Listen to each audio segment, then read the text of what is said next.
10 साल में कोई आतंकवादी हमला नहीं हुआ कहीं भी नहीं हुआ। पुलवामा सर क्या था? पुलवामा इससे पहले की बात होगी। चलो सर वो आपके कार्यकाल का ही तो है। चलिए, हमारे यहाँ कब जब से प्रधानमंत्री नरेंद्र मोदी हैं, आप चैन की नींद सो रहे हो। 10 साल में कोई आतंकवादी हमला नहीं हुआ कहीं भी नहीं हुआ। पुलवामा सर क्या था? पुलवामा इससे पहले की बात होगी। चलो सर वो आपके कार्यकाल का ही तो है।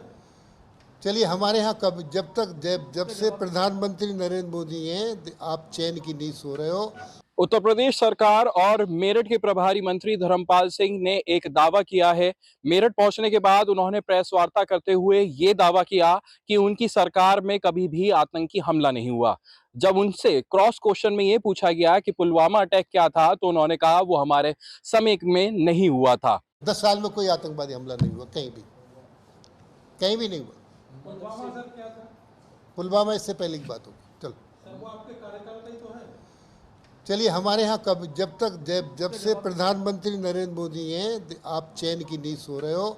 उन्होंने समाजवादी पार्टी और विपक्ष पर हमला करते हुए कहा कि उनके ही कार्यकाल में आतंकी हमला हुआ करते थे, और अब जब सीटें भारतीय जनता पार्टी की या एनडीए की कम आई है, उसके बाद से फिर से एक बार आतंकी हमले शुरू हो चुके हैं। लगातार उनका हमला, जो जुबानी हमला था, वो समाजवादी पार्टी, कांग्रेस और विपक्ष पर ही देखा गया।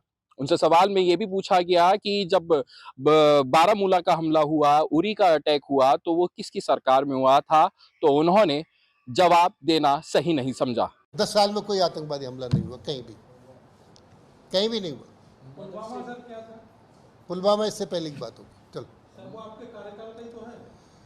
चलिए, हमारे यहाँ कब जब से प्रधानमंत्री नरेंद्र मोदी हैं, आप चैन की नींद सो रहे हो। अनमोल शर्मा, टीवी 9 उत्तर प्रदेश, मेरठ।